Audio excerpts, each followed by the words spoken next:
ଥରେ ନୈମିଷ୍ୟା ଅରଣ୍ୟରେ ଶ୍ରୀ ଶୁକଦେବଜୀ 88,000 ସନକାଦି ଋଷିମାନଙ୍କୁ ଶୁଣାଉଛନ୍ତି।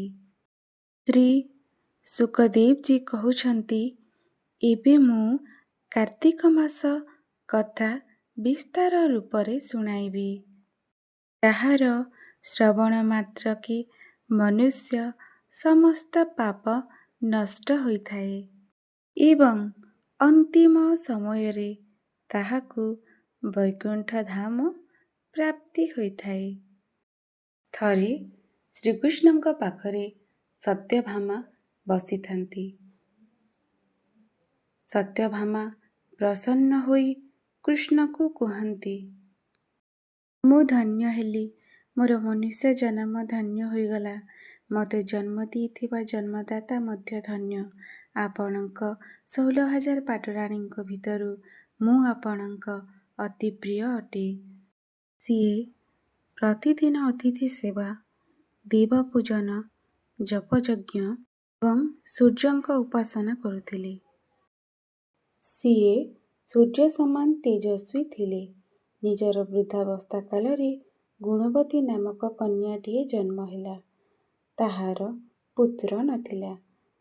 ନିଜର କନ୍ୟାକୁ ନିଜର ଶିଷ୍ୟ ଚନ୍ଦ୍ରହୃତକୁ ବିବାହ କରିଦେଲା। ଦେବଶର୍ମା ଚନ୍ଦ୍ରହୃତକୁ ନିଜ ପୁତ୍ର ପରି ମାନୁଥିଲେ ଏବଂ ଚନ୍ଦ୍ରହୃତ ମଧ୍ୟ ଦେବଶର୍ମାକୁ ନିଜ ପିତା ବୋଲି ମାନୁଥିଲା।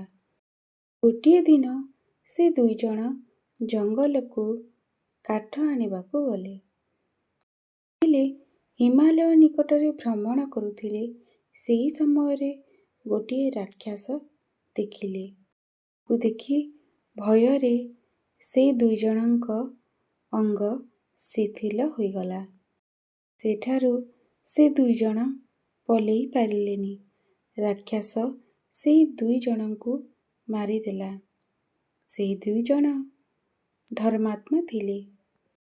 ଜୀବନସାରା ସୂର୍ଯ୍ୟଙ୍କ ଉପାସନା କରିଥିବାରୁ ସେ ଦୁଇଜଣ ମୋର ଅତି ପ୍ରିୟ ହେଲେ ଏବଂ ବୈକୁଣ୍ଠପୁରକୁ ଯାଇ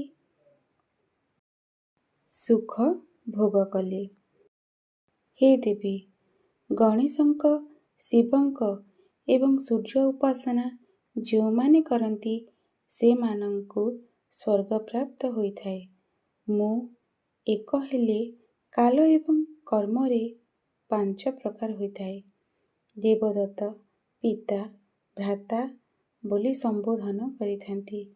ସେହି ଦୁଇଜଣ ପୁଷ୍ପ ବିମାନରେ ବସି ସୂର୍ଯ୍ୟ ସମାନ ତେଜସ୍ୱୀ ରୂପବାନ ଚନ୍ଦନମାଳ ଧାରଣ କରି ମୋ ଭୁବନକୁ ଆସିଲେ ଏବଂ ନାନାଦି ସୁଖ ଭୋଗ ଭୋଗିଲେ। ଆଉ ଗୋଟିଏ ଅଧ୍ୟାୟରେ ଆମେ ସତ୍ୟଭାମାଙ୍କ ପୂର୍ବଜନ୍ମ କଥା ଶୁଣିବା।